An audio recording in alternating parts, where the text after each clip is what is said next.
حبايبي، عاملين ايه؟ يا رب تكونوا بخير. النهارده هعمل ديك رومي مشوي في الفرن بتتبيله جديده خطيره هتعجبكم قوي، وبمناسبه عيد الشكر فعاملين التركي النهارده. يلا بقى بينا نعمل ديك الرومي الحلو ده ازاي مع بعض. اول حاجه انا معايا الديك الرومي اهو، معايا هو 19 باون، يعني في حدود 9 كيلو. اول حاجه هفكه،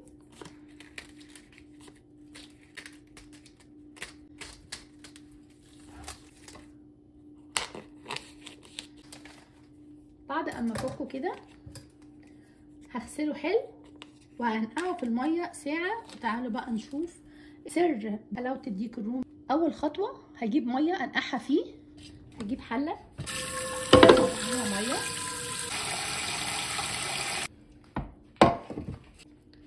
جبت حله فيها ميه احط فيها السكر بني، ده اللي بيحلي الديك الرومي قوي كده. بعد ما جبت الميه حطيت فيها السكر والملح، احط فيها حبه فلفل، ورق لوري،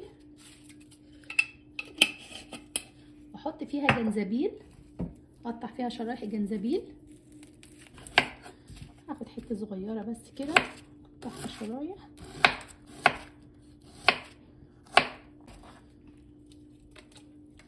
الخلطه دي بتطري الديك وطعمه حلو قوي. بعد كده هحط ليمون، هقطع شرايح ليمون،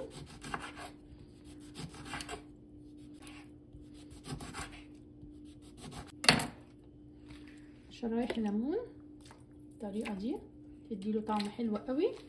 ورقتين مرمريه كده هقطعهم في الميه. هاجي اقلب الخليط ده حلو قوي. اللي هنقع فيه الديك الرومي اخليه ساعه منقوع، بس كل ما يتنقع اكتر بيبقى احسن، بس انا هستعمله على طول فاخليه ساعه بس. بيفرق في الطعم كتير قوي. هعصر برضو ليمون،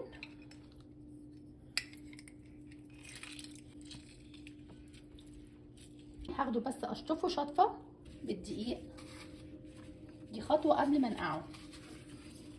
وجنزبيل بودر، هدعكه بقى حلو قوي.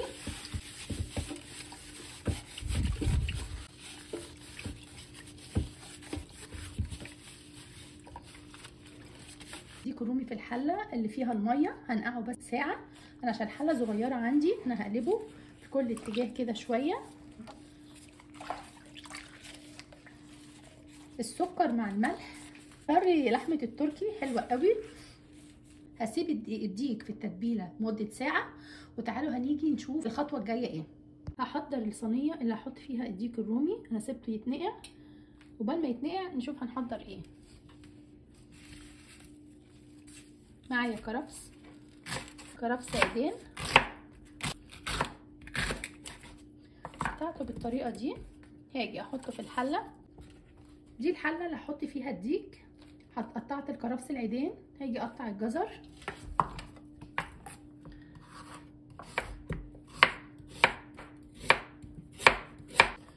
بعد كده خلصت الجزر هحطه.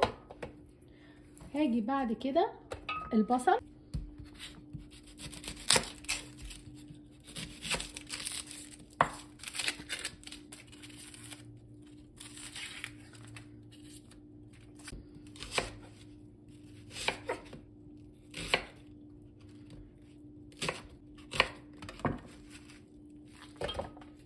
كده حضرنا الصينيه بتاعت الديك. الخضار ده بيدي طعم حلو قوي للديك. كده خلاص جهزت الصينيه، هسيبها دلوقتي على جنب. احط فيها ورقه لورا، ورقه مرمريه بس تدي ريحه كده. وكده جهزنا الصينيه. احط كده الصينيه على جنب لغايه ما نشوف الخطوه الجايه هنعمل ايه. الخطوه دي بقى هجيب الزبده اللي هتبل بيها الديك الرومي،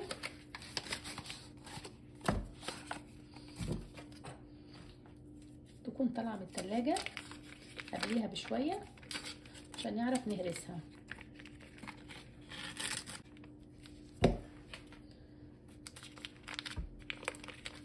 هو بياخد باون زبده، اخد الكميه كلها.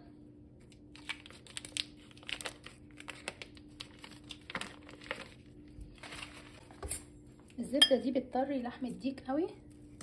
الاول قبل ما احط عليها البهارات اللي هحطها عليها. بعد كده هجيب فصوص الثوم افرمها بالطريقه دي.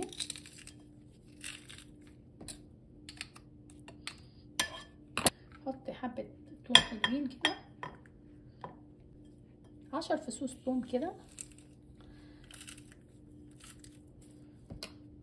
الثوم الفريش هو اللي بيحلي قوي التركي. حطيت الثوم على الزبده. هاجي اتبل الزبده، معلقه كبيره ملح، معلقه كبيره فلفل اسمر، معلقه بصل بودر، معلقه ثوم بودر. توابل ايطاليه بتخلي التركي حلو قوي، احط منه معلقه كبيره. روزماري اقطعه شويه بايديا كده، ولو في فريش يبقى احسن طبعا. هدعك بقى الملح مع الفلفل مع البهارات اللي حطيتها مع الزبده حلوه قوي، عشان دي هدعك بيها الديك كله. لازم اقلبها، اقلب الخطوه دي حلوه قوي، خلي الزبده تروح مع البهارات اللي انا حطاها بالطريقه دي. الريحه خطيره. خلصت الزبده بالطريقه دي، هاجي اخليها على جنب واعمل الخطوه الثانيه. هعمل البهارات اللي هدعك بيها ديك رومي حلوه قوي. عباره عن ايه؟ عباره عن معلقه فلفل كبيره، ومعلقه ملح كبيره،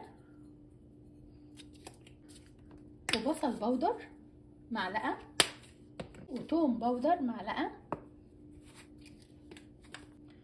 والتوابل الايطاليه دي حلوه قوي. تقلب بقى الملح مع الفلفل، ده اللي هدعك بيه الديك الرومي من بره ومن جوه. يبقى دي تاني خطوه خلصناها. احنا كده بقالنا ساعه تقريبا. بعد ما قعد ساعه منقوع في الميه، وكل ما يقعد اكتر بيبقى احسن طبعا. هاخده دلوقتي عشان اتبله بالزبده والبهارات اللي انا حضرتها له. خلاص طلعته من الميه بعد ساعه في النقع. هنشفه حلو قوي عشان يبقى مقرمش في السوا. لازم يبقى ناشف حلو قوي. هنجيب كده نشفه حلو كده، تبقى اتبله. بس اول حاجه بعملها بربط الجناح كده عشان اعرف احطه في الصينيه. الجناح التاني نفس النظام.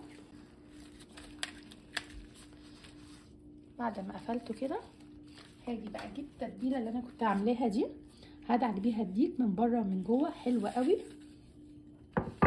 بالطريقه دي كده. هاجي بقى من تحت الجلد بايديا بس كده، اشيل الجلد عن اللحم عشان احط الزبده. احط برضو بين الجلد واللحم كده.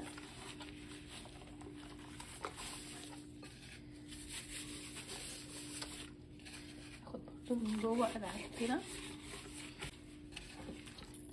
واقلب من تحت كده، خلي كل حته تتبل. والخطوه هاجي تاني اجيب بقى الزبده اللي انا كنت هرساها دي بايدي كده، واحط تحت على الصدر تحت الجلد كده. دي بتطري الرومي، بيبقى حلو قوي. بفرد الزبده حلوه قوي في الصدر كله من جوه. دلوقتي هاجي اخد الديك الرومي احطه في الصينيه اللي انا محضراها دي. الخطوه الجايه الحاجات اللي هحشي بيها الديك من جوه. احط ورق لوري، احط ليمون،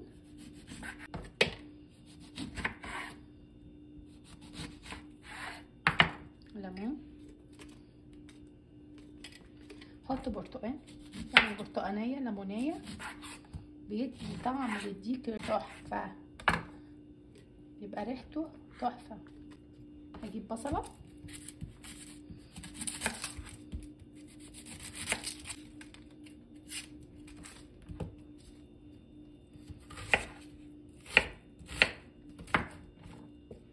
البصله كلها، وهجيب راس توم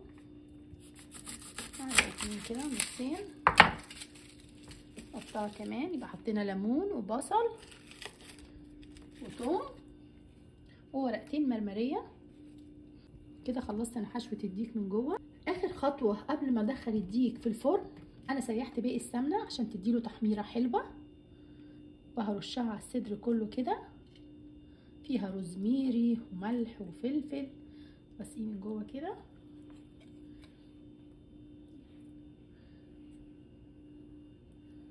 حكايه. كده خلصت الديك الرومي، اغطيه بالغطا بتاعه، هسيبه بالغطا بتاعه مده ساعتين 3. هو الديك الرومي ده هيقعد 4 ساعات، 4 ساعات ونص في الفرن، واخر نص ساعه هشيل الغطا. دلوقتي هشغل الفرن على 350، هشغله على 350. هاجي احطه في الفرن مده 4 ساعات ونص، ولا ما يطلع نيجي نشوفه. قعد 4 ساعات في الفرن، هطلعه دلوقتي نشوفه.